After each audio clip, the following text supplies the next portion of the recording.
Hello everyone and welcome to instant biology by doctor Neelabh. आज मैं आपको अपने एक ऐसे स्टूडेंट से मिलवाना चाहता हूं जिनके अकम्पलिशमेंट की जितनी भी तारीफ की जाए उतनी कम है। आप इनसे पहले भी मिल चुके हैं। कुछ समय पहले मैंने इनके साथ एक पॉडकास्ट किया था जिसमें मैंने इनसे बार्क में जो इंटर्नशिप होती है उसके बारे में डिस्कशन किया था। जी हाँ, आप सही पहचान रहे हैं। चिन्मय जो हमारे स्टूडेंट हैं, उनसे मैंने पिछली बार भी आपका परिचय कराया था और अब इन्होंने एक ऐसा अकम्पलिशमेंट हासिल किया है जिसके बाद इनको दोबारा मुझे पॉडकास्ट में बुलाने का मौका मिल रहा है और आप सभी लोगों से मिलवाने का मौका मिल रहा है। जिस अकम्पलिशमेंट की बात मैं कर रहा हूँ वो है गेट बायोटेक्नोलॉजी में कमाल का प्रदर्शन करना। जी हाँ, चिन्मय ने गेट बायोटेक्नोलॉजी जो इस साल का जो रिजल्ट अभी आया है उसमें ऑल इंडिया रैंक 3 पाई है। जी हाँ, ये वन ऑफ द टॉपर्स हैं गेट बायोटेक्नोलॉजी के। और इन्होंने जो गेट बायोटेक्नोलॉजी की तैयारी की थी वो मुझसे पढ़ाई की थी। इन्होंने गेट बायोटेक्नोलॉजी के लिए जो 6 मंथ का हमारा कोर्स होता है उसको ज्वाइन किया था। लेकिन आज मैं इनसे डिस्कस करने वाला हूँ कि इन्होंने किस तरीके से अपनी प्रिपरेशन की, क्या-क्या बातों का ध्यान दिया, ये सारी बातें मैं डिस्कस करने वाला हूँ। इसकी प्राइमरी वजह ये है क्योंकि गेट 2026 के लिए बहुत सारे लोगों ने अभी से तैयारी करनी शुरू की है। यहाँ तक कि मैं आपको बताऊँ तो जो गेट 2026 के जो हमारे बैचेज़ हैं वो मोर देन 75% प्री बुक हो चुके हैं। तो इसी सिलसिले में मैं आपको ये बताना चाहता हूँ कि जो भी स्टूडेंट्स आप जहाँ से भी पढ़ाई कर रहे हो या जिस भी कोर्स को फॉलो कर रहे हो, जिस भी मटेरियल को फॉलो कर रहे हो, आपकी पढ़ाई करने का स्ट्रैटेजी क्या होना चाहिए, किस तरीके से पढ़ाई करनी चाहिए, कितना टाइम ड्यूरेशन लगता है, इन सभी तमाम बातों के बारे में आज डिस्कशन करूँगा। बहुत सारे स्टूडेंट्स के दिमाग में बहुत कन्फ्यूजन होता है कि गेट की तैयारी में कितना समय लगता है, क्या-क्या चीज़ें ध्यान देनी चाहिए, वो सभी चीज़ें आज हम डिस्कस करेंगे। तो ये वीडियो उन सभी गेट बायोटेक्नोलॉजी के एस्पायरेंट्स के लिए बहुत इम्पोर्टेंट होने वाला है, जो थर्ड ईयर में हैं या जो फाइनल ईयर में हैं और 2026 के एग्ज़ामिनेशन को टारगेट कर रहे हैं। तो चलिए बिना देर किए हुए इनवाइट करते हैं चिन्मय को। चिन्मय प्लीज़ आप हमारे बीच में आइए।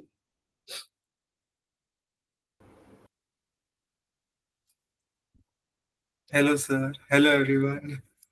हेलो चिन्मय, आपको दोबारा ऑनलाइन देख करके, हमारे बीच में देख करके बहुत खुशी हो रही है और सबसे ज़्यादा खुशी आपके प्रदर्शन को देख कर के हो रही है जो आपने गेट बायोटेक्नोलॉजी में हम सभी को करके दिखाया। मैं शुरुआत से बात करना चाहूँगा आपसे क्योंकि अभी कुछ समय पहले जब हम लोगों ने पॉडकास्ट किया था, तो आपने अपने बार्क के जो एक्सपीरियंसेस है उसके बारे में बताया था। उस समय भी आपने बताया था कि आपके गेट का एग्ज़ामिनेशन हो चुका है और अब आगे आप क्या-क्या एक्सपेक्ट कर रहे हैं उस चीज़ को भी डिस्कस किया था। लेकिन आज हम डिस्कस करेंगे आपकी प्रिपरेशन के बारे में क्योंकि बहुत सारे लोग इस पॉडकास्ट को देख कर के आपसे इंस्पायर होंगे, अपनी तैयारी उसी डायरेक्शन में लेकर के जाएँगे जिस डायरेक्शन से आपने पढ़ाई की थी। तो सबसे पहले तो जिन लोगों ने वो पुराना पॉडकास्ट नहीं देखा है, उनके लिए आप एक बार अपना एकेडमिक बैकग्राउंड वगैरह के बारे में कुछ बताइए ताकि सभी लोग जान सकें। Yes sir. सबसे पहले thank you so much for inviting me for this podcast and it's always a pleasure आपके साथ ये कॉन्वर्सेशन करना और सबके साथ मुझे जो भी थोड़ी बहुत जानकारी है वो सब तक पहुंचाना। अ, तो मेरा नाम चिन्मय अजीत पटाड़े है और मैं मुंबई में रहता हूँ। I am doing my BTech in biotechnology from Birla Institute of Technology Mesra. मैंने सिप्ला, आईसीटी मुंबई और अभी बीआरसी जैसे कुछ इंस्टीट्यूशंस में अपनी इंटर्नशिप्स की हुई है। और the newest addition to my to my introduction is मैंने गेट बायोटेक्नोलॉजी 2025 में ऑल इंडिया रैंक 3 अचीव किया है। बहुत बहुत कमाल का अचीवमेंट है जिनमें। सबसे पहले तो ये बताइए कि बहुत सारे लोगों को गेट बायोटेक्नोलॉजी के बारे में बैचलर्स के दौरान बहुत लेट पता चलता है या उनको जानकारी नहीं होती है। आप मुझे बताइए कि आप कैसे इंस्पायर हुए गेट बायोटेक्नोलॉजी को लेकर के, या आपको कैसे पता चला इसके बारे में और आपने पढ़ाई कब से शुरू की इसकी? Definitely sir. थोड़ा बैकग्राउंड में बताना चाहूंगा यहाँ पे क्योंकि बैकग्राउंड कभी कभी थोड़ा सा मोटिवेट करता है।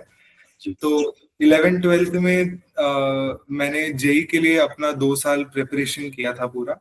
हुँ, but due to some unforeseen circumstances unfortunately COVID आ गया उस टाइम पे, बाकी सारी भी चीजें हुई थी।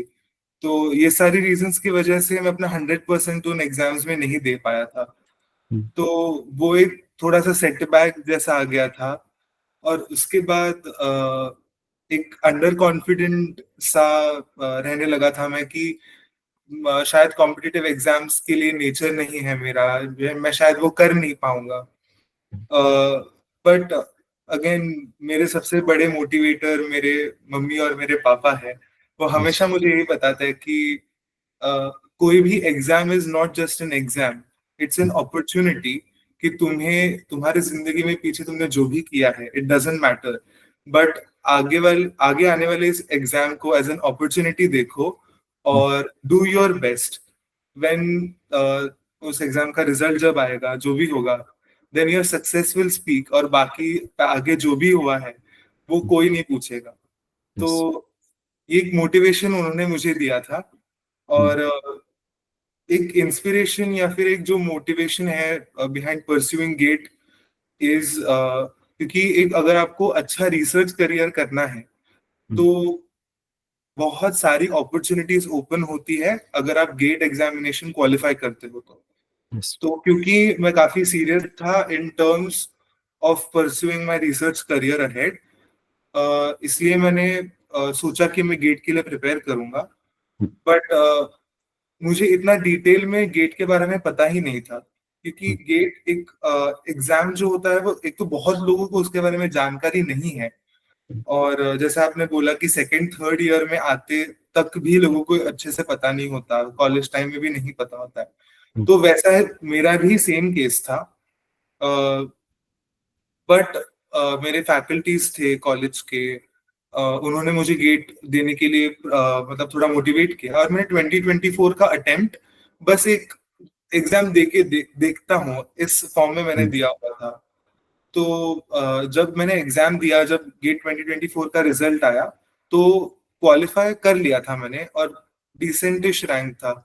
तो यही सोच रहा था कि अगर मैं बिना पढ़े, बिना किसी प्रिपरेशन के, अगर मैं क्वालिफाई कर ले रहा हूँ एग्जामिनेशन को, तो वो थोड़ा सा एक मोटिवेशन था कि अगर मैं अच्छे से प्रिपेयर करूंगा तो यस। रिजल्ट कुछ बहुत अच्छे आ सकते हैं और बहुत यस। सारी नई अपॉर्चुनिटीज, एवेन्यूज मेरे लिए ओपन हो सकती है। यस। यस। तो और वो सारे सेटबैक्स जो पीछे आए हुए थे वो सारे कवर अप हो जाएंगे इससे। तो yes. That was the inspiration and motivation behind preparing for GATE. बहुत ही कमाल की बात आपने की, और अपने माता पिता के बारे में भी आपने एक इम्पॉर्टेंट चीज़ बताई कि उन्होंने ये कहा कि जो भी हो चुका है उसका तो कुछ किया नहीं जा सकता, अब आगे ही देखना है। और जो भी एग्जामिनेशन है, अगर आपने उसमें अच्छा कर लिया जो सामने आ रहा है, तो बाकी सारे लोग पीछे की बातें सब भूल जाते हैं। तो मैं अपने बाकी स्टूडेंट्स को भी जो यूट्यूब से मुझसे जुड़े हुए हैं या कैसे भी करके मुझे देखते हैं, मैं उनको बोलना चाहूँगा, अगर आपका गेट का एग्जामिनेशन नहीं निकला है या पास में कोई भी ऐसी चीज़ है जो आप नहीं कर पाए, तो उसके लिए परेशान होने की ज़रूरत नहीं है। तो आगे की तरफ देखें, बहुत सारे स्टूडेंट्स गेट नहीं निकाल पाए, मेरे पास हर रोज़ लगभग 100 मैसेजेस आते हैं कि मेरा गेट नहीं निकला है, मुझे आगे क्या करूं सर। मैं सबको बोलता हूँ गेट भी आगे अभी 7-10 दिन के बाद आने वाला है, आपको उसके लिए जी जान से लग जाना चाहिए। तो बहुत अच्छी बात कही चिन्मय आपने, अच्छा अच्छा है, तो आपने ये पॉइंट उठाया कि जो हो चुका है उसका कुछ नहीं किया जा सकता, और आप इतनी अच्छी रैंक लाए हैं आज, इसके पीछे आपकी कुछ असफलताएं हैं जिन्होंने आपको मोटिवेट किया कि आप यहाँ तक पहुँच सको। ये बड़ी इंपॉर्टेंट बात। अब आगे बढ़ते हैं, और आपकी जो पढ़ाई है कैसे आपने की, प्लानिंग कैसे की, प्रिपरेशन कैसे की, उस तरीके उस टॉपिक पे बात करना चाहता हूँ। सबसे पहले तो मुझे बताइए कि आपने अपनी प्रिपरेशन को कैसे प्लान किया गेट बायोटेक्नोलॉजी के दौरान, आपका डेली शेड्यूल क्या था, आप लॉन्ग टर्म क्या देखते थे, वो सब चीज़ों के बारे में बताइए। सबसे पहले तो मेरे दिमाग में ये थॉट था कि गेट के लिए मुझे फुल फ्लेजेड प्रिपरेशन करना है, और हम्म। मैंने बाकी सारी चीजों को साइडलाइन कर दिया था। मतलब ऐसे होता है कि हम लोग एट द सेम टाइम थोड़ा फॉरेन यूनिवर्सिटीज में एप्लीकेशन करना, यहाँ वहाँ कुछ हाथ पैर मारना, ये सब करते रहते हैं। हम्म। बट क्योंकि मेरा ये एम डिसाइडेड था कि मुझे गेट पे ही पूरा फोकस करना है, तो मैंने यस। बाकी सारी चीजों को साइडलाइन करके पूरा अपना कंसंट्रेशन गेट पे दिया। Also yes. जब मैंने 2024 अटेम्प्ट दिया तब मुझे थोड़ा रियलाइज हुआ कि जो एग्जाम है उसकी डेप्थ मुझे पता नहीं है, या फिर हम इस तरह से इसको कह सकते हैं कि जो सिलेबस होता है उसको कितने डिटेल में पढ़ना है, उसको किस तरह से अप्रोच करना है, इस सारी चीजों के बारे में मुझे कुछ जानकारी नहीं थी। लेकिन लिंक्डइन पे, यूट्यूब पे मैं पहले से सर को फॉलो कर रहा था, और सर के वीडियोस भी मैंने देखे हुए थे। सर का एक सीरीज है, I think most important topics for GATE, hmm, sir ने सेक्शन वाइज उसमें बताया हुआ है, तो वो मैं देख रहा था। तो और तभी सर का एक वीडियो पॉपअप हुआ कि वो बैचेस शुरू कर रहे हैं एंड एवरीथिंग। तो हम्म, आई डिसाइडेड कि अ, मतलब with a thought in my mind कि जब तक मेरे पास कोई ऐसे माध्यम या फिर मीडियम नहीं है जिसके थ्रू मैं अपना प्रिपरेशन स्ट्रीमलाइन कर सकूं, हम्म, मुझे कॉन्फिडेंस नहीं था कि मैं अकेले खुद कर पाऊंगा, हम्म, या फिर बिना किसी के गाइडेंस के एंटायरली बाय सेल्फ स्टडी मैं ये कर हाँ, पाऊंगा, ये मुझे लग नहीं रहा था अंटिल हम्म, दैट। तो आई डिसाइडेड कि मैं सर के बैच को ज्वाइन करता हूँ।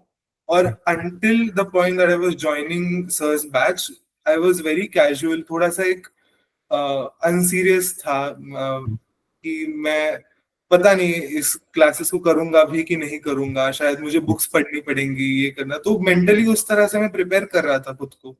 बट जैसे ही मैंने सर की क्लासेस को ज्वाइन किया, मतलब पूरा ऐसे बोल सकता हूँ, लाइक 360 डिग्री शिफ्ट हुआ। तो जिस तरह से पहली क्लास हुई सर की, सर ने बहुत डिटेल में बताया कि एग्जाम कैसे होता है, सर कैसे हम लोग को लेके जाएंगे थ्रू आउट दिस प्रिपरेशन की जर्नी। तो उसकी वजह से, मतलब जो मेरा अप्रोच था, जिस अप्रोच से मैं देख रहा था टुवर्ड्स गेट एग्जामिनेशन, वो एकदम ही बदल गया। हम्म, एंड उसके वजह से जो सीरियसनेस थी वो बढ़ गई थोड़ी, और मैं डेली क्लासेस अटेंड करने लगा। सबसे पहली बात होती है for preparing for any kind of examination, is knowing the syllabus of the examination. Hmm, तो जब मैंने गेट बायोटेक का सिलेबस देखा, तब थोड़ा सा बैकग्राउंड बायोटेक्नोलॉजी में रहने की वजह से आई रियलाइज्ड कि जो इनिशियल लेवल पे सब्जेक्ट होते हैं, जैसे बायोकेमिस्ट्री हो गया, सेल बायोलॉजी हो गया, मॉलिक्यूलर बायोलॉजी हो गया, ये सारे सब्जेक्ट्स हमारा एक स्ट्रॉन्ग फाउंडेशन बिल्ड करते हैं। हम्म, और जो इंजीनियरिंग वाला साइड जब आता है, उसमें हम लोग फिर टेक्निक्स के बारे में पढ़ते हैं। तो जब हमारा बेसिक्स क्लियर होता है, तब हम लोग उस पे बिल्ड करते हुए आगे जो बायोटेक्नोलॉजी का कोर पार्ट है, उसके बारे में पढ़ सकते हैं। तो मेरा इनिशियली यही एम था कि मैं ये जो बेसिक सब्जेक्ट्स हैं इनको स्ट्रॉन्ग कर लूं, ताकि हम्म, मेरा एक फाउंडेशन बन जाए right, जिसके ऊपर मैं आगे बिल्ड कर सकूं। तो जैसे सर की क्लासेस भी शुरू हुई थी, तो तब मुझे रियलाइज हुआ कि मेरे अंडरस्टैंडिंग में और मेरे लर्निंग में बहुत सारे गैप्स हैं। मतलब मुझे ऊपर ऊपर से पता है कि ये क्या है, बट इसके पीछे का क्या प्रिंसिपल है, इसको समझना कैसे है, इस पर्टिकुलर टॉपिक को कैसे अप्रोच करना है, इसके बारे में मुझे जरा भी आइडिया नहीं था। तो yes, जैसे जैसे मैं क्लासेस अटेंड करते गया, जैसे जैसे मुझे थोड़ा थोड़ा समझ में आने लगा कि अ, उस सिलेबस का डेप्थ क्या है, उस किसी पर्टिकुलर टॉपिक को कितने डिटेल में पढ़ना है, किस तरह से पढ़ना है, और उसका इम्पोर्टेंस क्या है in understanding of the topics which are going to come further. तो ये सारी चीजों का एक रियलाइजेशन होने की वजह से मेरा आगे का प्रिपरेशन थोड़ा स्मूथ हो गया। तो हम्म, इनिशियली मेरा पूरा ध्यान यही था कि मैं इन सारे बेसिक सब्जेक्ट्स पर एक कमांड अगर आ जाएगी, जितनी जितना पॉसिबल क्लैरिटी इन अंडरस्टैंडिंग आ सके, उस बेसिस पर मैं आगे बिल्ड करूंगा। थोड़ा मेरे पास एक बेनिफिट था कि मेरे पास 12th तक मैथमेटिक्स और बायोलॉजी दोनों सब्जेक्ट्स थे। तो मुझे बायोलॉजी तो पहले से पसंद था, तो मुझे उस पार्ट का ज्यादा डर नहीं लगता था। बट मैथ्स भी अच्छी थी, तो इन दोनों को साथ में लेकर चलना थोड़ा सा मेरे लिए इजी था। हम्म, तो जब सर न्यूमेरिकल्स के बारे में बताते थे, तो जब मैं वो सॉल्व करता था तो थोड़ा कॉन्फिडेंस आता था। तो ये सारे थ्रू आउट द जर्नी एक स्टेप बाय स्टेप उसको बिल्ड करते गया, and then that's how it happened. Great, बहुत अच्छे से आपने बताया। मुझे एक चीज़ ये जाननी है, जिनमें मुझसे बहुत सारे स्टूडेंट्स, आपके बैच के भी कई सारे स्टूडेंट्स, आपने भी सुना होगा या आपको भी ये परेशानी लगी होगी कि कॉलेज के साथ साथ बहुत सारे स्टूडेंट कहते हैं कि मेरा पढ़ाई ठीक से नहीं हो पाता है, या कॉलेज के साथ हम चीज़ें मैनेज नहीं कर पाते। आपके साथ भी ऐसी दिक्कत होती थी कि कॉलेज का भी चल रहा है और पढ़ाई नहीं हो पा रही, क्या ऐसा कुछ भी होता था? डेफिनेटली सर, एक्चुअली मैंने फुल फ्लेजेड प्रिपरेशन गेट का स्टार्ट किया जून 2024 में, जब आप हम्म, हमारी बैच शुरू हुई थी 6 मंथ्स हम्म, वाली। और तब तो मैं घर पे था, छुट्टी चल रही थी। और इनिश स्टार्टिंग था थोड़ा, तो वो लैग फेस चल रहा था, मैं अकस्टम हो रहा था, थोड़ा अंडरस्टैंडिंग बढ़ रहा था, क्लैरिटी बढ़ रहा था। बट जैसे ही मैं प्रिपरेशन की जोन में एंटर करने वाला था, वैसे ही मेरा कॉलेज शुरू हो गया। और it was my 7th semester BTech का, जिसमें हम लोग को एक कंपलसरी माइनर प्रोजेक्ट करना होता है। तो एक पहले तो दिमाग में ये चीज आई कि वो एक ऐसा सेमेस्टर होता है जिसमें छुट्टियां बहुत होती है, ये सब होता है। उसमें हमारा प्रोजेक्ट कैसे कंप्लीट होगा, क्योंकि पूरा प्रोजेक्ट का टाइटल के एम्स एंड ऑब्जेक्टिव्स को 3 महीने में अचीव करना, राइट। तो वो सोच के ही थोड़ा सा मुझे डर लग रहा था। और ये कंपलसरी था, ऐसे भी नहीं कि मुझे ऑप्शन था मैं इसको नहीं कर पाऊंगा, मतलब छोड़ सकता हूँ, ऐसे भी कुछ नहीं। तो it was a compulsory thing. तो ये चीज मुझे जब थोड़ा रियलाइज हुआ कि नहीं, अभी थोड़ा सा स्ट्रगल हो सकता है, तो मतलब मेरा टाइम टेबल लिटरली ऐसा बन गया था। मैं सुबह उठता था 9 बजे की, मतलब क्लासेस होती थी, तो थोड़ा जल्दी उठ के सुबह जितना भी टाइम मिले उसमें थोड़ा पढ़ाई करना। देन 9 बजे से ऑलमोस्ट 5:30 तक क्लासेस लैब्स होती थी, और उसके बाद प्रोजेक्ट का काम। रूम हॉस्टल में रूम में आते हुए 9 बज जाते थे रात में। कभी क्लासेस भी मिस हो जाती थी।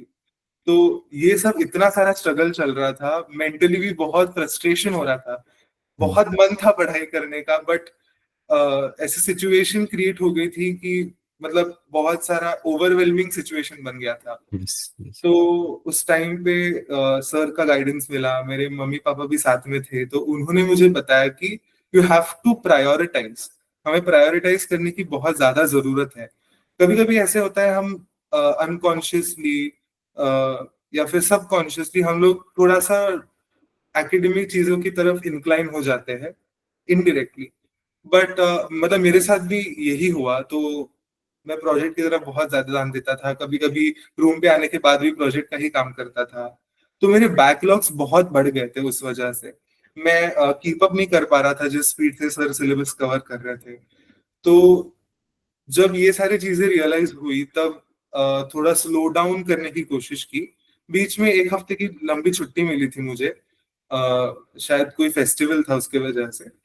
तो I use that entire week to reset my entire schedule. तो जैसे मैंने बोला कि हमें प्रायोरिटाइज करना पड़ता है चीजों को। तो क्योंकि मैंने सेमेस्टर की शुरुआत से थोड़ा बहुत अटेंडेंस मेंटेन किया हुआ था, प्रोजेक्ट का काम किया हुआ था, तो मैं क्या करने लगी, मैं थोड़ा बहुत क्लासेस स्किप करने लगा। कभी कभी जहाँ पे जरूरत नहीं है वहां पे एब्सेंट होने लगा। या फिर जब भी प्रोजेक्ट का काम हम लोग करते हैं, हमें पता है कि हम कोई भी काम करते हैं, तो एक्सपेरिमेंट के बीच में बहुत लंबा कभी कभी इंक्यूबेशन पीरियड आ जाता है। तो उस गैप्स को भरते हुए पढ़ना, या फिर पहले जो पढ़ा हुआ है, जो नोट्स बनाए हुए हैं, उसको बार बार रिवाइज करना, जब भी टाइम मिले खोल के पढ़ते रहो, जस्ट गो थ्रू देम। तो ये छोटी छोटी चीजें मैंने करना शुरू किया, और वो छोटी छोटी चीजें बिल्डअप करती गई, और ओवरऑल जो प्रिपरेशन है वो काफी स्पीड अप हो गया। तो मतलब कॉलेज को मैनेज करना और साथ में गेट का प्रिपरेशन करना, ये दोनों मैं काफी अच्छे से कर पा रहा था। बट अगेन उसके लिए मुझे थोड़ा सा टाइम लगा और प्रायोरिटाइज करना पड़ा।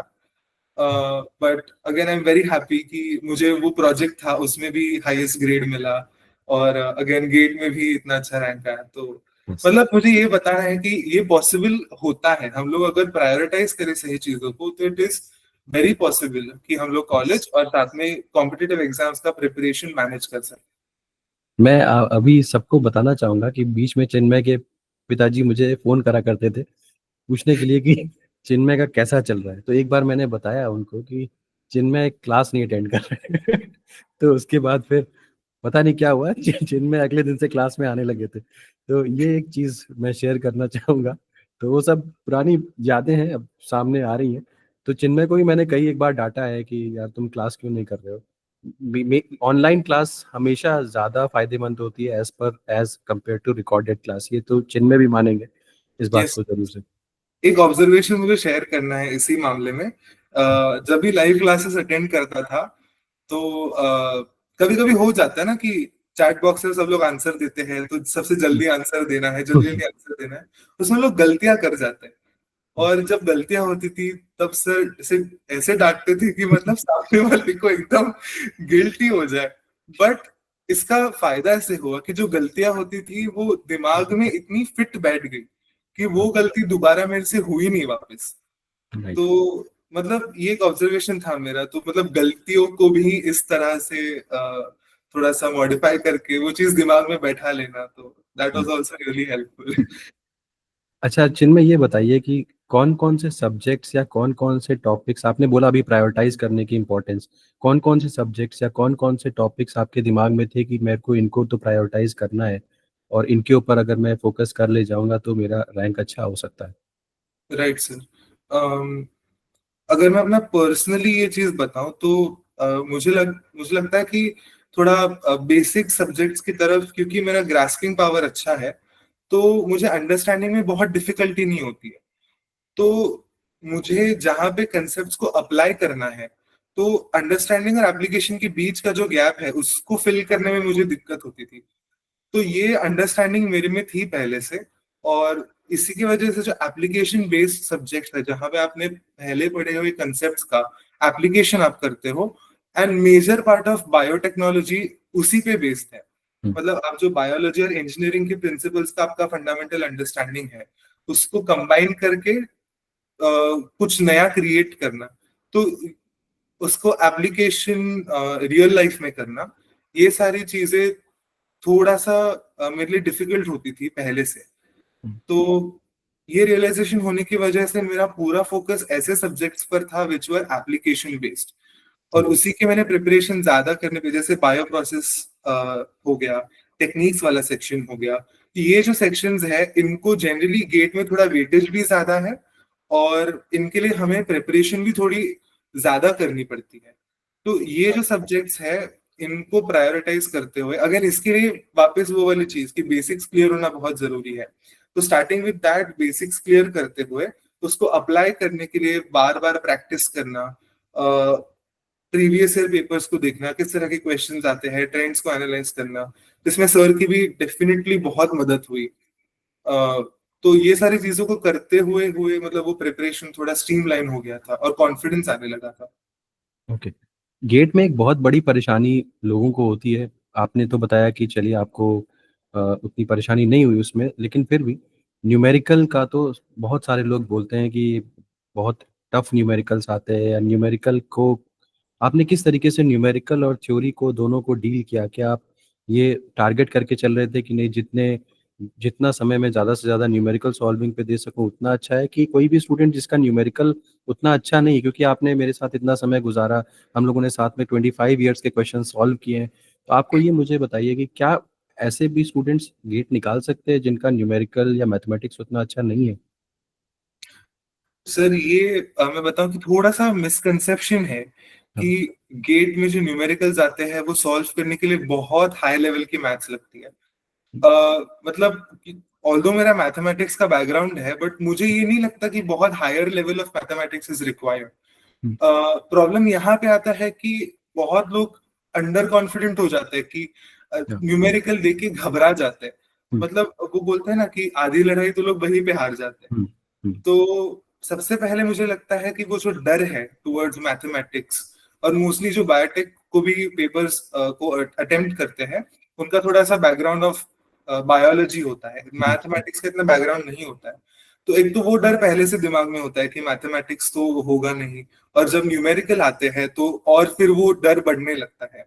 हम्म। मेरे साथ अनफॉर्चुनेटली ऐसा इनिशियली हुआ कि मैं जब न्यूमेरिकल्स देखता था, क्योंकि वो न्यूमेरिकल्स इतने लेंदी होते थे उसमें कभी कभी कॉम्प्लेक्सिटी ऑफ लैंग्वेज आ जाता था, हम्म। जिसकी वजह से वो फियर थोड़ा सा और बढ़ जाता था। बट जैसे जैसे और मैं न्यूमेरिकल्स प्रैक्टिस करते गया, previous year questions numericals specifically जब मैंने प्रैक्टिस किए, तब मुझे रियलाइज हुआ कि वो कॉम्प्लेक्सिटी ऑफ लैंग्वेज बस कॉम्प्लेक्सिटी ऑफ लैंग्वेज तक ही है। नाइस। न्यूमेरिकल्स जो एक्चुअली होते हैं उसमें आप उस क्वेश्चन में से आपको जितना पार्ट चाहिए उतना लेकर भी सिंपल फॉर्मूला अप्लाई करके फॉर्मूला में वैल्यूज डाल के भी आप आंसर तक पहुंच सकते हो। तो वेरी गुड। ये जो मुझे रियलाइज होने लगा कि it's just the question that bothers you most of the times, not the complexity of actual numerical. तो ये अगेन ये बहुत प्रैक्टिस करने के बाद ये चीज हमें समझने लगता है। और अगर मैं स्पेसिफिकली बायो प्रोसेस के न्यूमेरिकल्स की बात करूं, टेक्निक्स के न्यूमेरिकल्स की बात करूं, तो most of the times these numericals are formula based. मतलब हमें वैल्यूज दी जाती है, कुछ एक एंटिटी मिसिंग होता है जो हमें निकालना होता है फॉर्मूला से, और अगर थोड़ा सा और कॉम्प्लेक्सिटी बढ़ाना है उसमें तो वो यूनिट कन्वर्जन डाल देता है। राइट। यूनिट कन्वर्जन अगर आ जाता है तो लोग और डरने लगते हैं यूनिट कन्वर्जन से। तो मुझे लगता है कि इवन दो मैथमेटिक्स का बैकग्राउंड नहीं है, आपको थोड़ा सा फोबिया है टुवर्ड्स मैथमेटिक्स, तभी मुझे लगता है कि गेट के न्यूमेरिकल्स 101% अटेम्प्ट किए जा सकते हैं। और अगर हम लोग इस साल का स्पेसिफिकली पेपर देखें तो न्यूमेरिकल आंसर टाइप क्वेश्चंस बहुत आए थे इस पेपर में compare to previous year papers. मतलब that shift was definitely unexpected. तो अगर हम इसी ट्रेंड के साथ चले तो देर इज अ पॉसिबिलिटी कि आगे वाले अटेम्प्ट्स में हो सकता है कि न्यूमेरिकल्स का या फिर कंसेप्चुअल क्वेश्चंस का नंबर बढ़ सकता है।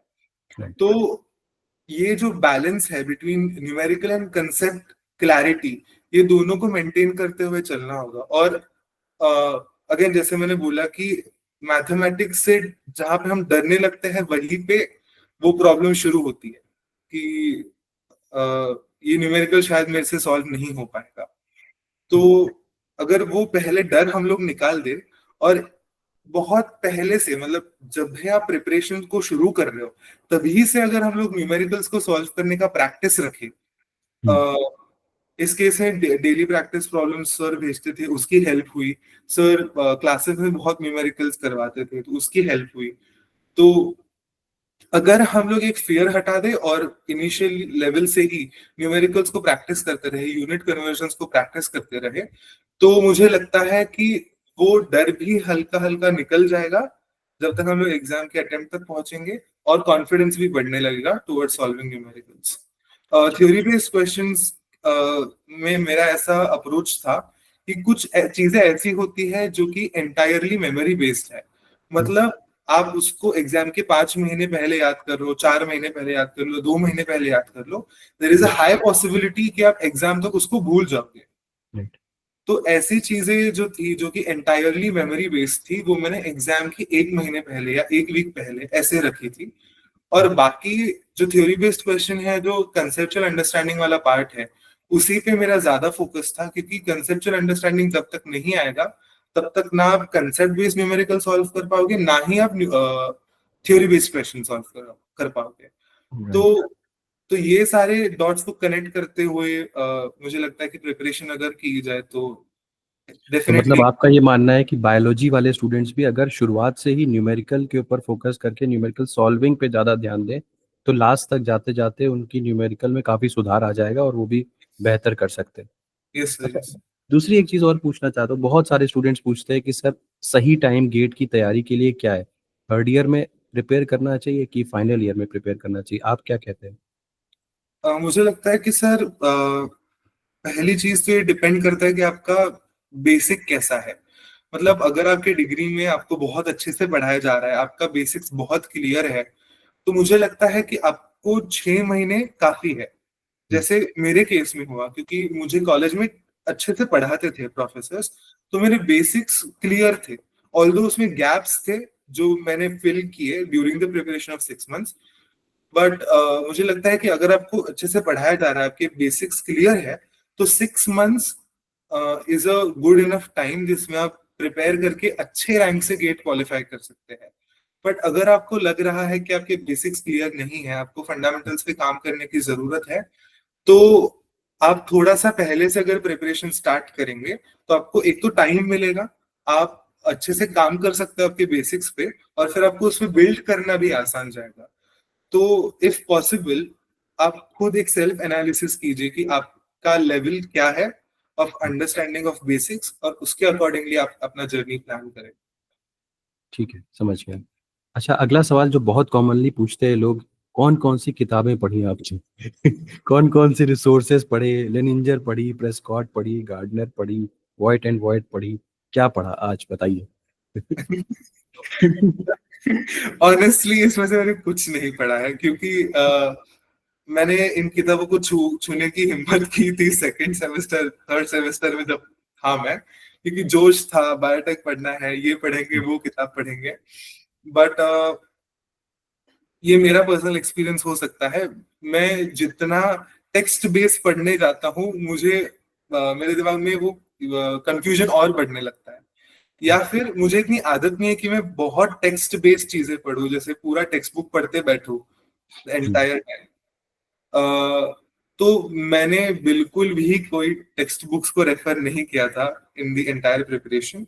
ऑल्दो मैंने एक पाथफाइंडर की बुक जो होती है जी। वो खरीद ली थी, क्योंकि उसमें सारे सब्जेक्ट्स एक साथ मिल जाते हैं, जितना गेट के लिए लगता है उतना आप उसमें से पढ़ सकते हो। बट कुछ पॉइंट पे ऐसा भी हुआ कि वो भी मुझे बहुत ज्यादा डिटेल्ड लगने लगी बुक, और उसको भी पढ़ना, बहुत टाइम तक पढ़ना मेरे लिए थोड़ा सा डिफिकल्ट हो रहा था। तो यहाँ पे मैंने एक्चुअली, मुझे क्लासेस की बहुत ज्यादा हेल्प हुई। तो जो जब सर क्लास में पढ़ाते थे, मैं क्लास नोट्स बनाता था अपने। जैसे हर क्लास में जब सर पढ़ाते थे, तो मैं कोशिश करता था कि क्लास के साथ ही मैं नोट्स बनाऊं, ताकि जो सर एक्सप्लेन करते हुए भी बहुत सारी चीजें बताते हैं, कभी कभी ऐसा हो जाता है कि वो क्लास नोट्स में इंक्लूडेड नहीं है, या फिर कभी कभी ऐसे हो जाता था कि वो सर ने कुछ ऐसी बात कही जो कि अंडरस्टैंडिंग में हेल्प कर गई। तो वो चीजें आप जब नोट करते हो, आपकी खुद की नोट्स जब आप बनाते हो विद द हेल्प ऑफ कोई टेक्स्ट बुक हो सकता है, या फिर कोई कोचिंग हो सकता है, if you are referring through YouTube videos, हाँ। तो उसमें भी। तो अगर आपके पास खुद के नोट्स है, अगर आप खुद के नोट्स जब बनाते हैं, तो आपका अंडरस्टैंडिंग और बेटर होता जाता है, और आपको जब रिवीजन करनी है तो उस टाइम पे भी उसकी हेल्प होती है। तो मतलब टू कंक्लूड, मैंने कोई बुक्स रेफर नहीं किए थे, ना लेवेंजर पढ़ी, ना प्रेस्कॉट पढ़ी। बस जितना मुझे रिक्वायर्ड था फॉर द एग्जामिनेशन, उतना मैंने पढ़ने की कोशिश की। मैं यहाँ पे सभी लोगों को एक पॉइंट बताना चाहूँगा। जब भी आपको एग्जाम आप ये सारी बुक्स बहुत अच्छी हैं, नो डाउट। इसमें बहुत कुछ दिया हुआ है जिससे आपकी अंडरस्टैंडिंग बहुत अच्छी हो जाएगी। लेकिन किसी एग्जामिनेशन को निकालने का तरीका दूसरा होता है। अगर आप इतना कुछ पढ़ के जाएंगे, जितना और इतना कुछ पढ़ना है, तो इसके लिए समय बहुत ज़्यादा लगेगा। या तो आप फर्स्ट ईयर से ही फोकस्ड हो जाओ कि मुझे ये सारी किताबें पढ़नी है। बट फिर भी एग्ज़ाम तक जाते-जाते आपको अपनी प्रिपरेशन को बहुत ही फ़ोकस्ड और स्ट्रीमलाइन करना पड़ेगा। तो ये किताबें बहुत अच्छी हैं, लेकिन आपको इनके लिए शुरू से पढ़ना पड़ेगा फिर, और आपको प्रॉपर नोट्स बनाने पड़ेंगे, ये सारी चीज़ें करनी पड़ेंगी। तो अगर आपको मतलब पहले से ही इसकी एग्ज़ाम की जानकारी है, तो बेझिझक आप पढ़िए। लेकिन फाइनल एग्ज़ाम के 6 महीने पहले आप अपनी प्रिपरेशन को एकदम स्ट्रीमलाइन्ड और फ़ोकस्ड करिए। क्योंकि जो कुछ किताब में दिया है, अगर आप लेनिंजर ही उठा लोगे तो इतनी मोटी किताब है। उसको पढ़ने में आपको सोचिए कितना समय लगेगा। और फिर बाकी सब्जेक्ट्स का क्या होगा? केवल बायोकेमिस्ट्री तो आएगी नहीं एग्ज़ामिनेशन में, सारे सब्जेक्ट्स आएँगे। तो ये एक और मसला है। तो इसीलिए जो भी रिसोर्सेज़ आप चूज़ कर रहे हैं पढ़ने के लिए, उनको बहुत ध्यानपूर्वक चूज़ करिए। और अगर आप स्टैंडर्ड बुक्स को पढ़ रहे हैं, तो मेक श्योर कि आपके पास अच्छा खासा टाइम हो उसको समझने के लिए, पढ़ने के लिए और नोट्स बनाने के लिए। अगला सवाल पूछना चाहता हूँ जिनमें बहुत सारे स्टूडेंट्स एक एक मेजर गलती करते हैं। मैं आपके मुँह से सुनना चाहता हूँ कि ये कितना इम्पोर्टेंट है, रिवीजन पे ध्यान नहीं देते। जैसे कि हम लोग, जब हम अपने क्लासेस में पढ़ रहे हैं, आप खुद मानोगे ये बात कि हम लोगों ने जून-जुलाई के आस-पास बैच शुरू किया था, और वो खत्म होते-होते जैन का फर्स्ट वीक आया था, और मैंने एक डेडलाइन पहले ही बताई थी कि मैं इस तारीख को बैच खत्म करूँगा, शायद। और उसके पहले ही एक रिवीजन का शेड्यूल आ गया था। तो आप मुझे ये बताइए कि आपके हिसाब से रिवीजन कितना इम्पोर्टेंट है, और सेल्फ असेसमेंट आप कैसे करते थे कि कितनी तैयारी हो गई है, कितनी बाकी है? इसका अंदाज़ा कैसे लगाते थे? अ, मतलब मैंने ये कोट कहीं पे सुना है कि there is no vision without revision. Hmm, तो मेरे साथ ये हुआ है, I will be very honest here, कि मुझे, क्योंकि मैंने जैसे पहले भी बताया कि कॉलेज के कमिटमेंट्स थे कुछ, हुँ, मुझे थोड़ा सा डिफिकल्टी हो रहा था until the month of October November, कि मैं अपने स्केड्यूल को फिक्स नहीं कर पा रहा था, प्रिपरेशन को जितना समय देना चाहिए उतना शायद मैं नहीं दे पा रहा था। तो मैं सिलेबस कवर करने के पीछे ही मैं पढ़ रहा था, rather than रिविजन। तो उस टाइम तक मेरी रिवीजन नहीं हुई थी। बट जब मैं वापस जाता था बाद में बायो, जैसे लेट्स से अगर अभी कंप्लीट हुआ है माइक्रोबायोलॉजी, जेनेटिक्स वगैरह मैंने कंप्लीट कर लिया, और जब मैं बायोकेमिस्ट्री जो मैंने सबसे पहले पढ़ा हुआ था वो मैं अगर पढ़ने जाता हूँ, तो अब मुझे रियलाइज होता था कि नहीं, मैं बहुत सारी चीजें भूल रहा हूँ। हम्म। तो वो एक सबसे पहले तो ये जरूरी है कि आप रिविजिट करें कि आपने बहुत पहले जो सब्जेक्ट्स पढ़े हैं आपके वो कितने दिमाग में है। और अगर आपको लग रहा है कि वो आप बार बार भूल रहे हैं, तो आपको रिवीजन करने की जरूरत है। तो जब मैंने ये चीज रियलाइज की कि नहीं, मुझे जरूरत है रिवीजन करने की, तो मैंने एक टेक्निक के बारे में पढ़ा था जिसको स्पेस्ड रिवीजन टेक्निक बोलते हैं। कि आप कोई भी टॉपिक अगर पढ़ते हो तो आपको उस टॉपिक को पढ़ने के बाद एक तो तुरंत बाद उसको पढ़ना चाहिए। जैसे आपने अगर कोई क्लास से यूट्यूब ट्यूटोरियल से देखा या फिर कोई बुक से पढ़ा, आपने नोट्स बना लिए, तो आप उसको नोट्स बनाने के बाद तुरंत एक बार पढ़िए। देन आप उसको 2 दिन बाद देखिए, फिर एक हफ्ते बाद देखिए, 10 दिन बाद देखिए।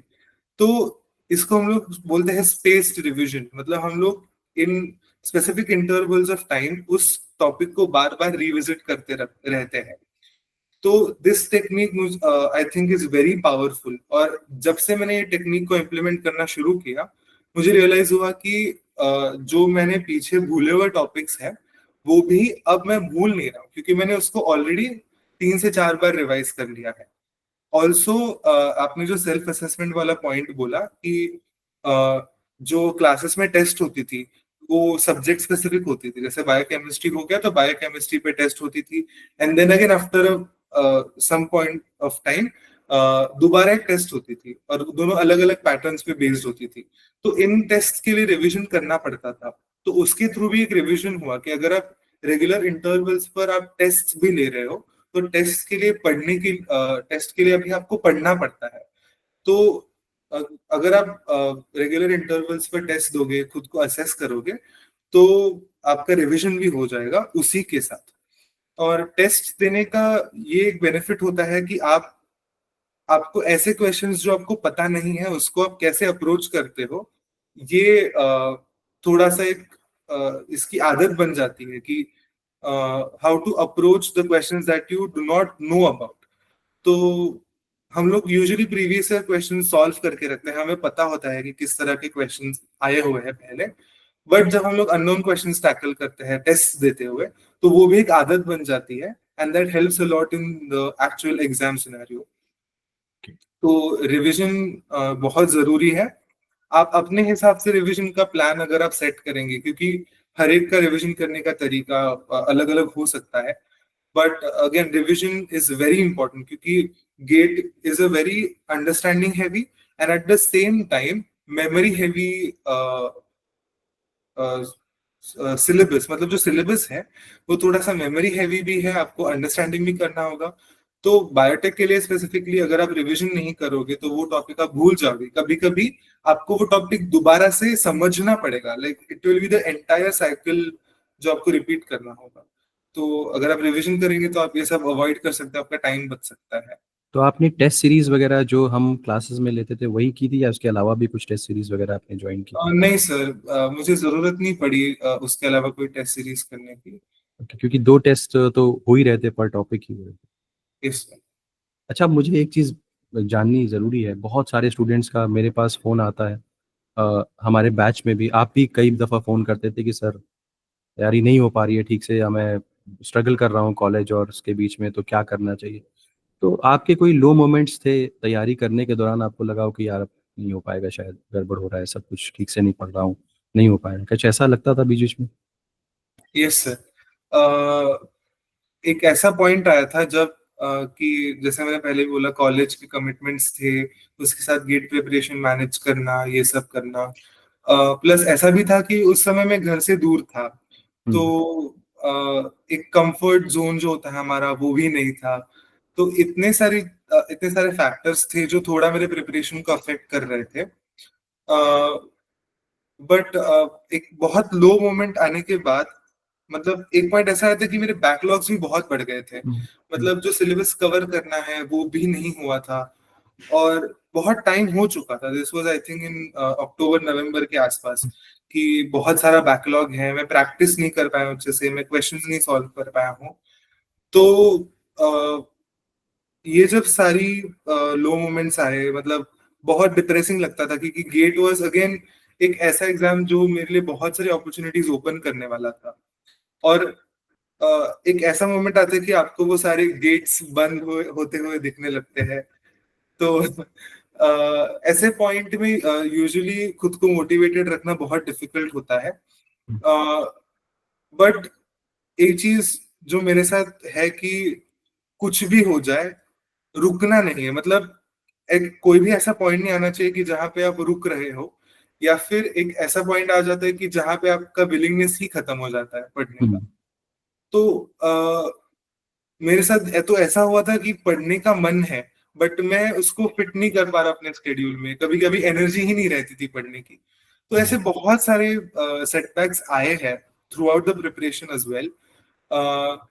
बट जो मोटिवेशन है वो बहुत टेम्पररी होता है। हम लोग मोटिवेशनल वीडियोस देखते हैं, बहुत सारे रिमाइंडर्स हम लोग खुद को देते हैं, बट मुझे लगता है वो बहुत टेम्पररी होता है। But what matters is discipline. कि जब मोटिवेशन जहां पे खत्म हो जाता है, वहां पे डिसिप्लिन काम में आती है। तो जैसे ही मैं थोड़ा सा फ्री हुआ अपने कॉलेज के कमिटमेंट्स में से, वैसे मैंने एक पूरा स्केड्यूल बनाया जिसमें मैंने पहले फिगर आउट किया कि मेरे कितने बैकलॉग्स बचे हुए हैं, मुझे क्या क्या रिवाइज करना है, मुझे कितनी सारी टेस्ट को रिविजिट करना है। ये सारी चीजें मैंने प्लान आउट कर ली। और जो मेरे पास दिसंबर का मंथ था, क्योंकि मुझे जनवरी में वापस अपना इंटर्नशिप शुरू करना था बीआरसी में, तो दिसंबर का एक ही महीना ऐसा था मेरे पास जो मेरे पास पूरा फ्री था।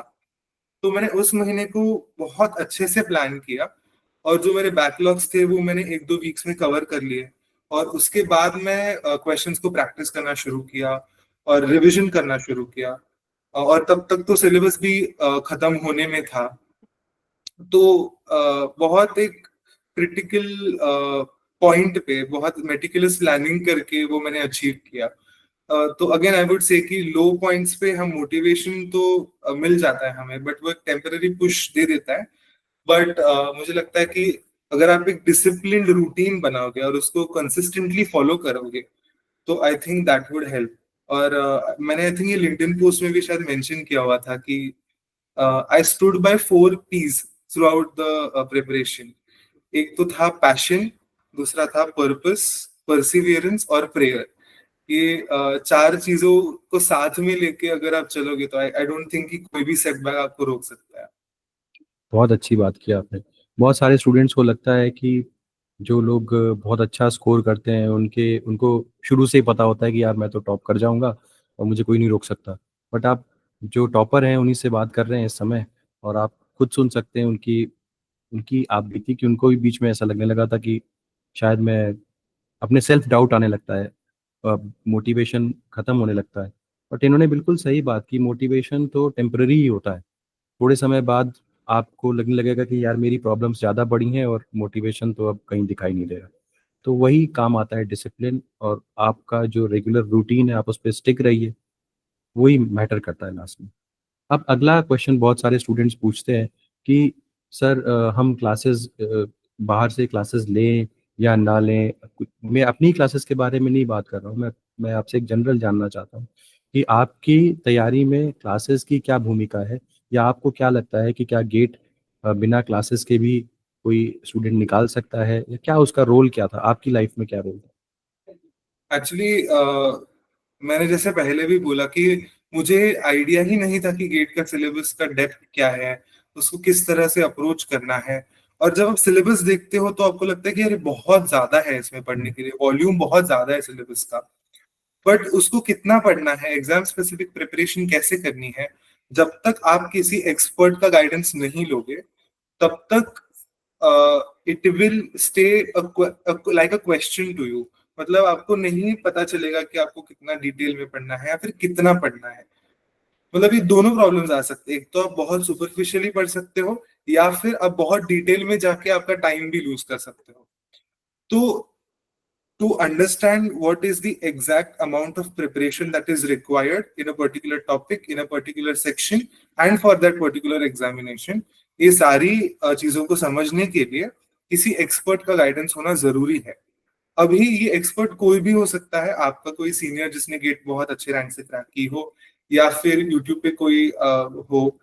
बट मेरे लिए ऐसा था कि मुझे लगा कि मुझे जरूरत है एक स्ट्रीमलाइंड बैच की, एक स्ट्रीमलाइन कोचिंग की, जिसके थ्रू मैं अपनी प्रिपरेशन कर सकूं. और also one thing that matter to me is having a group, having peers which are having the same aim as yours. तो जैसे मैंने सर की बैच ज्वाइन की तो मेरे साथ बहुत लोग कनेक्ट हुए. तो मैं जब बातें करता था तो सब बताते थे कि इतना पढ़ा है, इतना नहीं पढ़ा है, ये बचा हुआ है, ये किया हुआ है. तो एक तो वो पीयर ग्रुप मैटर करता है कि आपको कॉन्स्टेंटली मोटिवेटेड रखने के लिए, एक चेक देने के लिए आपको, और आपके प्रिपरेशन को स्ट्रीमलाइन करने के लिए किसी एक्सपर्ट का गाइडेंस. क्योंकि बहुत बार ऐसा होता है कि हम लोग रास्ते से भटकते हैं, हम लोग को वापस रास्ते पर लेके आने के लिए किसी एक्सपर्ट के गाइडेंस की डेफिनेटली मुझे लगता है कि जरूरत है. बट अगेन मैंने कुछ लोग को भी ऐसे भी देखा है कि जिन्होंने बहुत सेल्फ स्टडी करके, खुद से अच्छे से प्रिपेयर करके गेट निकाला है.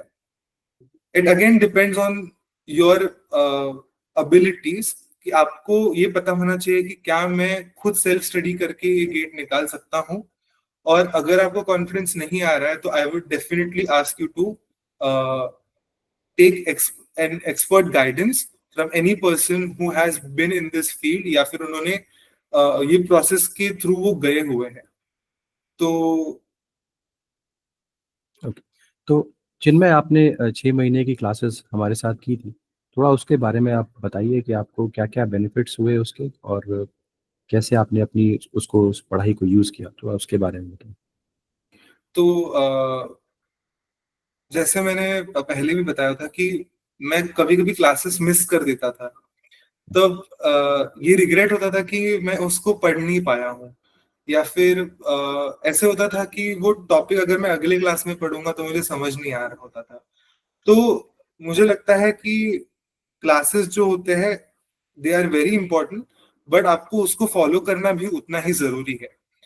तो अगेन अगर मैं बात करूं स्पेसिफिकली सर की क्लासेस की, तो सर की क्लासेस की वजह से एक तो मेरा प्रिपरेशन स्ट्रीमलाइन हुआ, मुझे समझ में आने लगा कितना पढ़ना है, और मेरे अंडरस्टैंडिंग में जो गैप्स थे वो मुझे समझ में आने लगे.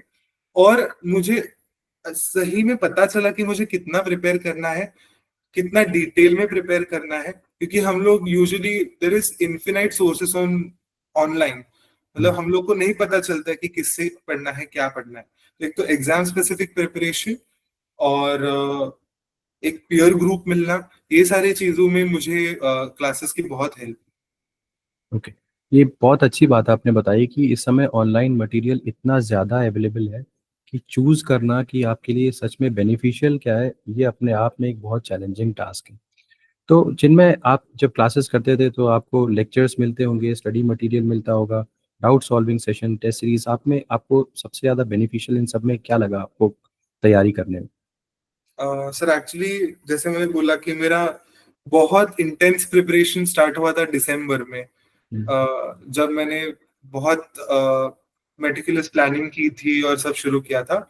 और उसी अराउंड उसी टाइम सिलेबस कंप्लीट हुआ और रिवीजन क्लासेस स्टार्ट हुए थे. तो रिवीजन क्लासेस में हम लोग instead of revising the syllabus पूरा, हर टॉपिक को बार बार पढ़ना, इसके बदले हम लोग ने ऐसे किया था कि हम लोग प्रीवियस ईयर क्वेश्चंस लेके बैठते थे, और उसके थ्रू हम लोग पूरा एक सेक्शन रिवाइज करते थे. तो मुझे लगता है वो रिवीजन क्लासेस की वजह से मुझे बहुत ज्यादा हेल्प हुई. एक तो उसके through previous year paper solve हो गए पूरे के पूरे, हुँ, ट्रेंड्स पता चलने लगे कि किस तरह के क्वेश्चंस आते हैं. थोड़ा कॉन्फिडेंस बढ़ने लगा, क्योंकि प्रीवियस ईयर क्वेश्चंस अगर आप कर पाते हो तो थोड़ा कॉन्फिडेंस बिल्ड होने लगता है कि शायद इस पे अटेम्प्ट में जो क्वेश्चंस आएंगे वो भी मैं सॉल्व कर लूंगा. यस। तो कॉन्फिडेंस बिल्डअप हुआ, और एक सिलेबस का कवरेज जो है वो और ज्यादा हो गया. मतलब हुँ, कभी कभी ऐसा होता है हम लोग पढ़ते हैं, कुछ टॉपिक्स छूट जाते हैं, दिमाग में नहीं रहते, तो ऐसे टॉपिक्स भी थ्रू रिवीजन वो कवर हो जाते थे. तो मेरे लिए सबसे बेनिफिशियल रहा सर का रिवीजन करने का तरीका. और उसके वजह से मुझे बहुत सारे बेनिफिट्स मिले जो मैंने अभी बताया। राइट। तो मैं यहाँ पे सभी लोगों को बताना चाहूँगा कि हमारा जो बैच चलता है वो जून जुलाई से शुरू होता है और दिसंबर जैन फर्स्ट वीक तक ख़त्म होता है। उसके बाद हमारा प्लान रहता है कि 25 ईयर्स के क्वेश्चन पेपर्स कम से कम स्टूडेंट्स को करवाए जाएँ। और स्टूडेंट्स भी करते हैं, साथ में मैं सॉल्व करता हुआ चलता हूँ ताकि हर एक स्टूडेंट सेम पेज पे रहे और क्वेश्चंस को सॉल्व कर सके। उसका बहुत बेनिफिट मिलता है स्टूडेंट्स को, ताकि अब ये तो बहुत ही क्लीशे तरीका हो गया कि हम एक एक टॉपिक को बोलते जाएं और दोबारा से उसका कोई पर्पस नहीं सॉल्व होता। तो ये एक तरीका अच्छा है, आप भी चाहे जहाँ से पढ़ रहे हो कम से कम 25 ईयर्स के क्वेश्चन पेपर्स को ज़रूर फोकस करें, उसको ज़रूर लगा के जाएं। तो अब चिन्मय चलते हैं कि एग्ज़ाम की जो दिन में आपकी स्ट्रैटेजी और माइंडसेट कैसा था। तो सबसे पहले तो ये बताइए, एग्ज़ाम की एक रात पहले तो नींद आती नहीं है किसी स्टूडेंट को। आप ये बताइए कि आप शांत या फोकस्ड कैसे रहे एक रात पहले और एग्ज़ाम के दौरान भी? सच में सर, रातों की नींद उड़ी हुई थी। एग्जाम के एक वीक पहले तक ही मुझे नींद नहीं आ रही थी। बार बार वही थॉट्स आ रहे थे कि सिलेबस कंप्लीट हुआ है कि नहीं हुआ है, कुछ टॉपिक छूट तो नहीं गए। तो कभी कभी ऐसा था तो रात को मैं उठ के कोई टॉपिक बीच में याद आ जाता था सोते हुए टाइम, और फिर मैं उठ के उसको पढ़ता था। तो I think it's very common कि ये सारी चीजें होना। और मुझे नहीं लगता है कि अगर आपके साथ ये चीजें हो रही है तो आपको ऐसे लगना चाहिए कि वो गलत है। It's definitely not wrong. But at the same time आपको ऐसा कोई चीज आपके साथ होना चाहिए जो आपको थ्रू आउट दिस जर्नी थोड़ा काम करे। एक ऐसा प्लेस होना चाहिए जहाँ पे जाके आप रिलैक्स कर सको।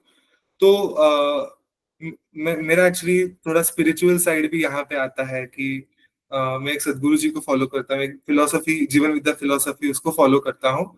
तो उसकी एक प्रेयर है, उस प्रेयर को मैं रिसाइट करता था सोने से पहले। और मेरे मम्मी पापा, हम सब लोग मिल के वो प्रेयर करते थे। तो उसकी वजह से दिमाग शांत होने में बहुत हेल्प होती थी।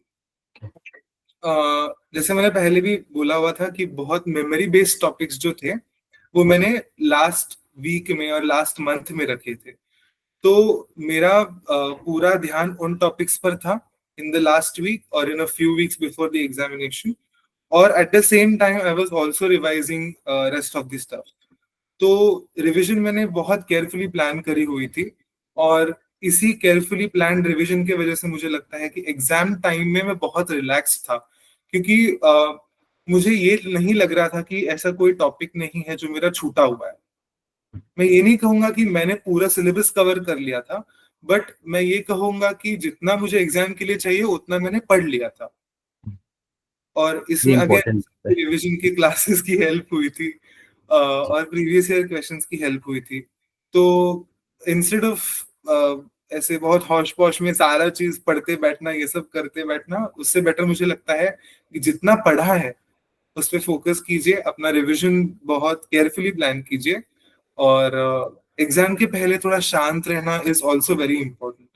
तो वो मुझे, मेरा थोड़ा स्पिरिचुअल साइड, वो प्रेयर, ये सारी चीजों की वजह से मुझे हेल्प हुई इस चीज में। अगला सवाल पूछना चाहूँगा कि आपकी स्ट्रैटेजी क्या थी एग्ज़ाम देते टाइम पे? बहुत सारे लोग बोलते हैं कि जो हमारा जो बायोटेक वाला पोर्शन है उसको पहले देख लेना चाहिए। बहुत सारे लोग बोलते हैं नहीं, मैथ वाला पोर्शन पहले देख लेना चाहिए। आपने कैसे किया था? एक्चुअली मैंने ये सोचा हुआ था कि जो जनरल एबिलिटी वाला सेक्शन होता है पहले, जनरल एप्टीट्यूड वाला, जिसमें ऐसे क्वेश्चंस होते हैं जिनमें, जिनके बारे में आपको बहुत सोचना पड़ता है, बहुत दिमाग लगाना पड़ता है। उसमें इंग्लिश भी है, there is mental aptitude. But आप मतलब जो लोग गेट के लिए प्रिपेयर कर रहे हैं उनको पता होगा कि वो जो मेंटल एप्टीट्यूड वाले क्वेश्चंस हैं, उन उनके लिए बहुत सोचना पड़ता है। तो मैंने पहले जब क्वेश्चन सॉल्व किए हुए थे तो मुझे लगता था कि मैं मेरा मेंटल एनर्जी इसमें थोड़ा ड्रेन हो रहा है। तो मैंने ये जो सेक्शन था जनरल एप्टीट्यूड वाला, वो बाद में सॉल्व किया। और मैंने सबसे पहले बायोटेक वाले सेक्शन को अप्रोच किया। उसमें भी मैंने सबसे पहले थोड़ा देखा कि किस तरह के क्वेश्चंस हैं। और जिस तरह के क्वेश्चंस मैं देख के कर पा रहा था वो मैंने कर लिए। जहाँ पे जो put the value and get the result वाले न्यूमेरिकल्स थे, वैसे न्यूमेरिकल्स मैंने सॉल्व कर लिए। जो क्वेश्चंस मुझे लगता था कि मैं अब भी कर सकता हूँ तो वो मैंने कर लिया। जो क्वेश्चंस मुझे क्लिक नहीं हो रहे थे उस पॉइंट ऑफ टाइम पे, वो मैंने छोड़ दिए, उसमें मैंने दिमाग ही नहीं लगाया। जितने क्वेश्चंस मैं आसानी से कर पा रहा था वो मैंने उतने पहले कर लिए, and then one by one I approach to the questions जो मुझे लग रहा था कि डुएबल है, बट वो मुझे उस पॉइंट ऑफ टाइम पे याद नहीं आ रहा। तो ये इस चीज की वजह से एक तो मेरा मेंटल एनर्जी कंजर्व रहा ड्यूरिंग द एग्जाम, और उसको मैं अप्लाई कर सका ऐसे क्वेश्चंस पे जहाँ पे मुझे जरूरत थी उस एनर्जी की। ऑल्सो एक इसका ये एक बेनिफिट हुआ क्योंकि एक तो मैं खुद को बहुत रिलैक्स रख रहा था थ्रू आउट द एग्जामिनेशन। कुछ ऐसी चीजें, कुछ ऐसे फॉर्मूला, कुछ ऐसा ट्रिक मुझे जो मैंने शायद 11th में पढ़ा हो, क्लास 10th में पढ़ा हो, वो चीज भी मुझे याद आ गई, जबकि मैंने वो पढ़ी ही नहीं थी हम्म। पूरे गेट के प्रिपरेशन में। जैसे एक क्वेश्चन आया था जिसमें सीपी और सीवी के बीच में रिलेशन हम्म।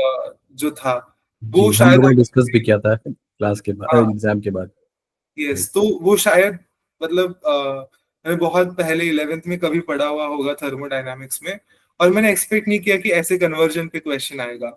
बट क्योंकि मैं बहुत रिलैक्स्ड था, मेरा पूरा ये मानना था कि मुझे जो मदद चाहिए एग्जाम में वो मुझे मेरा माइंड करेगा ही मदद। तो इस बिलीफ के साथ क्योंकि मैं बैठा हुआ था एग्जामिनेशन हॉल में, तो वो एक्चुअली मेरे माइंड ने मुझे बहुत हेल्प की। जो चीजें मैंने बहुत पहले भी पढ़ी हुई थी उनको भी मैं याद कर पा रहा था एग्जाम में, और उसके वजह से बहुत जो ऐसे क्वेश्चंस थे जिनमें मुझे लग रहा था कि कुछ तो सही नहीं हो रहा है, फिर कुछ गड़बड़ हो रहा है, वो क्वेश्चंस भी मैं जो स्पेसिफिकली न्यूमेरिकल्स में अटेम्प्ट कर पाया और वो सही हुए। तो एक तो शांत रहना इज वेरी इंपॉर्टेंट, और आपके आपकी मेंटल एनर्जी, आपका टेंडेंसी देख के आप अपना अप्रोच डिजाइन कीजिए towards exam. But I would say कि जनरल एप्टीट्यूड के क्वेश्चंस में बहुत मेंटली आप ड्रेन होते हो, तो keep it in the end. और बाय द एंड जब आप पहुंचते हो आपका दिमाग एक्टिवेटेड होता है, एक एक्टिव स्टेट में होता है, तो उसके वजह से, उस एक्टिव स्टेट में होने की वजह से वो क्वेश्चंस भी बहुत जल्दी जल्दी हो जाते हैं। तो मेरे लिए ये स्ट्रैटेजी बहुत काम की in the examination hall. Okay. बहुत सारे लोग एग्ज़ाम के समय में बताते हैं कि सर मैं तो बहुत परेशान हो गया था, मेरा लैपटॉप नहीं काम कर रहा, मेरा सिस्टम नहीं काम कर रहा था। कुछ ऐसा अनएक्सपेक्टेड आपके साथ भी हुआ? नहीं नहीं, ऐसा कुछ बहुत अनफेवरेबल अनएक्सपेक्टेड सिचुएशन तो नहीं आया था। बट अगर किसी के साथ ये होता भी है तो मुझे लगता है कि आई अंडरस्टैंड कि it's a panic situation, but मुझे लगता है कि उस टाइम में भी डीप ब्रीदिंग करके, थोड़ा सा खुद को रिलैक्स करके, अगर आप भले ही आपका थोड़ा टाइम चला गया हो, जितना भी टाइम आपके पास है, अगेन ये अंडरस्टैंडिंग इंपॉर्टेंट है, जो हुआ उसके तो चेंज नहीं कर सकते, बट जो भी हमारे हाथ में है वो हम सबसे अच्छे से करने की कोशिश करें। I think that should help. अच्छा, अब फाइनल की तरफ चलते हैं, अंतिम कुछ क्वेश्चंस जो मेरे पास है। आपको क्या लगता है कि गेट बायोटेक्नोलॉजी की तैयारी करते समय कुछ कॉमन मिस्टेक्स जो लोगों को अवॉइड करनी चाहिए? जैसे मैंने बोला कि लोग हमेशा प्रायोरिटाइज करने में गलती कर देते हैं, जो मैंने भी की हुई थी, और उसकी वजह से मेरा बहुत टाइम चला गया। तो सबसे पहले हमें प्रायोरिटाइज करना चाहिए कि हम उसके लिए, मुझे लगता है कि हमारा पर्पस क्लियर होना बहुत इंपॉर्टेंट है। हमें ये पता होना चाहिए कि हम लोग गेट एग्जाम दे क्यों रहे हैं। मोस्ट ऑफ द टाइम्स ऐसे होता है कि बस एग्जाम है, देने के लिए दे रहे हैं, या फिर पता है कि एग्जाम के थ्रू बहुत कुछ अपॉर्चुनिटीज मिलने वाली है, बट फिर भी कैजुअल अप्रोच होता है। तो मुझे लगता है सबसे पहले पर्पस क्लियर होना एक बहुत इंपॉर्टेंट चीज है, और उसके साथ ही हमारा जो प्रिपरेशन है उसमें हमें कंसिस्टेंट रहना बहुत जरूरी है। अगर वो कंसिस्टेंसी बीच में ब्रेक हो जाती है तो मोटिवेशन भी आपकी कुछ हेल्प नहीं कर सकता। आपको वापस ट्रैक में आने में बहुत टाइम लग जाएगा, फिर वो टाइम लॉस हो जाएगा। तो एक चीज कंसिस्टेंसी बहुत इंपॉर्टेंट है। आप ये चीज क्यों कर रहे हैं, why are you preparing for the examination, वो पर्पस क्लियर होना बहुत जरूरी है। और मुझे लगता है बाकी स्पेसिफिकली अगर हम लोग प्रिपरेशन की बात करें, तो मुझे लगता है एग्जाम से डरना या फिर क्वेश्चंस को अटेम्प्ट करने से डरना इज समथिंग जो कि बहुत लोगों को पीछे खींच लेता है। क्योंकि मैंने ऐसे बहुत लोगों को देखा है जो कि बहुत टैलेंटेड है, जो कि जिनमें जिनके पास पोटेंशियल है कि वो बहुत कुछ अच्छा कर सकते हैं एग्जाम में, बट उनको क्वेश्चंस को अप्रोच करने में थोड़ा डर लगता है। तो ये गलती मुझे लगता है कि बहुत कॉमन है और बहुत लोगों को डर लगता है। तो सबसे पहले मुझे लगता है कि वो डर दिमाग से थोड़ा हटाने की कोशिश करनी चाहिए, और उसके लिए मुझे लगता है कि you should start with easy questions. जो इजी क्वेश्चंस है, जो आपको पता है कि हाँ ये क्वेश्चन इजी है, तो जब आपको वो सॉल्व हो जाता है आपसे क्वेश्चन, थोड़ा कॉन्फिडेंस बिल्ड होने लगता है। And in that spite of confidence आपसे फिर वो थोड़े इंटरमीडिएट डिफिकल्ट लेवल के क्वेश्चंस भी होने लगते हैं, और फिर again it compounds your confidence. तो मुझे लगता है फियर ऑफ अटेम्प्टिंग क्वेश्चंस को थोड़ा कम करते हुए, प्रैक्टिस करते हुए प्रिपरेशन करना should be a good approach. Okay. तो अब आपकी गेट की इतनी अच्छी रैंक आ गई है, आपको क्या लगता है कि आप इस रैंक का कैसे फ़ायदा उठाएंगे अपनी एकेडमिक या करियर गोल्स को अचीव करने के लिए? अभी तो काउंसलिंग प्रोसेस में पार्टिसिपेट कर रहा हूँ। जो भी इंडिया के सबसे प्रेस्टिजियस इंस्टीट्यूशंस है, आईआईएससी है, आईआईटी बॉम्बे है, हम्म। उनके लिए मैं डेफिनेटली ट्राई करूंगा उनके प्रोग्राम्स में एडमिशन लेने का। Eight the same time also I am exploring other avenues जो कि गेट के एग्जाम की वजह से खुले हैं, जैसे डायरेक्ट पीएचडी एक ऑप्शन है। तो I am also exploring that at the same time. तो पहले मैं इतना सोचा ही नहीं था इस चीज के बारे में, क्योंकि लगा ही नहीं था कि इतना अच्छा रिजल्ट आ जाएगा। तो अभी क्योंकि अच्छा रिजल्ट आया है, तो मैं एक्चुअली फील कर पा रहा हूँ कि मेरे लिए बहुत सारी अपॉर्चुनिटीज ओपन हो गई है, यस। जिनके बारे में पहले मैं सोच भी नहीं रहा था। तो उसके लिए भी आपको समाधान लाइफ साइंसेज से हेल्प मिल रही है? Yes sir, definitely. जो हमारा उड़ान प्रोग्राम है, उसके जो काउंसलिंग सेशंस होते हैं, उनमें भी मैंने पार्टिसिपेट किया हुआ है। डायरेक्ट पीएचडी के लिए भी जो मेरे से बहुत डाउट्स थे दिमाग में, कुछ काउंसलिंग सेशंस करके वो भी क्लैरिफाई हो गया है। और एट द सेम टाइम जो सेशन हुआ था आपका रिगार्डिंग द इंटरव्यूज जी। एंड रिगार्डिंग इट्स प्रिपरेशन, उसके वजह से भी बहुत हेल्प हुआ है। तो अभी जब इंटरव्यू प्रिपरेशन कर रहा हूँ, तो वो यस। सारी चीजें दिमाग में है। गुड गुड, बहुत अच्छा है। एक लास्ट क्वेश्चन आपसे, अंतिम बार बताइए कि गेट 2026 में जो लोग अब जाने वाले हैं, आपका इंटरव्यू देख रहे होंगे, रात 12 बजने वाला है इस समय और हम लोग इसको रिकॉर्ड कर रहे हैं, तो क्या कहेंगे चिन्मय उन स्टूडेंट्स के लिए जो शायद इसी तरीके किसी रात में आपका पॉडकास्ट देखेगा और तैयारी करेगा जी जान से जुट करके कि नहीं मुझे भी 2026 में गेट निकालना है? कुछ ऐसा कहिए जिससे कि जो आपको सुन रहा हो वो भी मोटिवेटेड हो जाए। मुझे लगता है सर, एक तो जैसे मैंने पहले भी मेंशन किया कि हमारा पर्पस बहुत क्लियर होना चाहिए कि हम लोग गेट एग्जाम क्यों दे रहे हैं। और अगर आपके पास ये स्ट्रॉन्ग पर्पस नहीं है, तो यू शुड ट्राई री इवेल्युएटिंग कि आपके प्रायोरिटीज क्या है। और एक स्ट्रॉन्ग सेंस ऑफ पर्पस आने के बाद आपको सिर्फ वही चीज दिखती है आपकी आंखों के सामने कि मुझे सिर्फ गेट पर ही फोकस करना है 100%। Yes. और अब बाकी सारी चीजों को पूरा एकदम साइडलाइन कर देते हो। तो एक तो वो बहुत इंपॉर्टेंट चीज है कि आपका purpose, the why should be more clear than what. तो जब आपका मोटिवेशन, जब आपका पर्पस आपके दिमाग में क्लियर है, तभी आप एग्जाम को बहुत अच्छे से अप्रोच कर सकते हो, उसकी प्रिपरेशन और एफिशिएंटली कर सकते हो। और आप जो कर रहे हो उसके बारे में आपको थोड़ा पैशनेट रहना जरूरी है। क्योंकि मेरे साथ पर्सनली ऐसा होता था कि जब भी मैं कोई नई चीज सीखता था, तब मुझे उससे बहुत खुशी मिलती थी। हम्म। क्योंकि knowledge, I think, is happiness. तो आप अगर ये अप्रोच रखेंगे, नॉलेज ओरिएंटेड अप्रोच रखेंगे टुवर्ड्स दी प्रिपरेशन, तो मुझे लगता है आपकी बहुत हेल्प होगी। क्योंकि बस एग्जाम के लिए पढ़ना, बस पढ़ना है इसलिए पढ़ना should not be the approach. जब Yes. भी हमें कोई नई चीज पता चलती है, तो हमें डेफिनेटली उसमें से खुशी मिलती है। उसी खुशी को महसूस करते हुए आगे बढ़ना चाहिए। I think that will compound the confidence and preparation. और हमेशा मतलब मेरा थोड़ा स्पिरिचुअल साइड है, तो मैं थोड़ा ये चीज भी बताना चाहूंगा कि थोड़ा भगवान में बिलीफ रखिए, थोड़ा अपने माइंड पे, खुद पे बिलीफ रखिए, कॉन्फिडेंट रहिए कि आप कर सकते हैं। और आई थिंक सर ने भी काफी बार बताया हुआ है कि GATE is not a very difficult examination. अगर आपका प्रिपरेशन सही है तो GATE is very easy to crack and it is very manageable to get a good rank.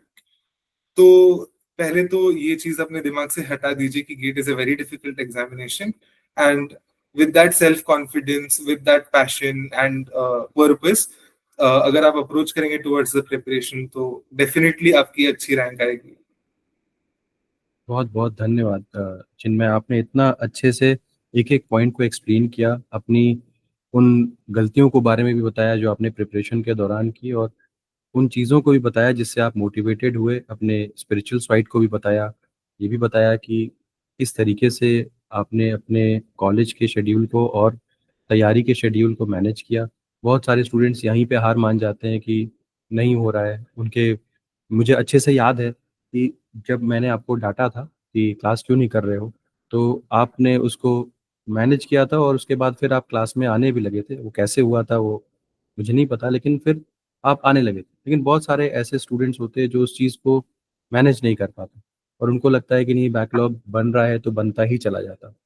अपनी परिस्थितियों से अगर आप हार मान जाएँगे तो फिर तो कोई बचाने वाला नहीं है आपको, आपको ही उससे बाहर निकलना। इन्हीं बातों के साथ आपको बहुत-बहुत शुक्रिया चिन्मय। मुझे पता है कि आप बहुत व्यस्त हैं इस समय अपनी प्रिपरेशंस को लेकर के, अपने इंटरव्यू को लेकर के, लेकिन आपने इतना समय निकाला बाकी स्टूडेंट्स को मोटिवेट करने के लिए। ये बहुत अच्छी बात है, और जब आपको सोसाइटी कुछ दे तो उसको वापस सोसाइटी को देना बहुत इम्पोर्टेंट है। बहुत डेफिनेटली। सारे आपके जूनियर्स ऐसे होंगे जो सुन रहे होंगे, आपको सुनेंगे, और कहीं न कहीं वो भी मोटिवेटेड होंगे कि अगर आप ये काम कर सकते हो तो हम क्यों नहीं कर सकते। Thank you so much again. अगर आपको ये वीडियो पसंद आया हो तो इसे ज़रूर लाइक करिएगा, चैनल को सब्सक्राइब करना ना भूलिएगा, बेल आइकन को ज़रूर प्रेस करिएगा और अपने फ्रेंड्स के साथ ज़रूर शेयर करिएगा। हम फिर से आएँगे किसी ऐसे ही स्टूडेंट की मोटिवेशनल स्टोरी को लेकर के, जिसको सुन कर के आप इंस्पायर हो और अपने जीवन में कुछ कर सकें। Thank you so much.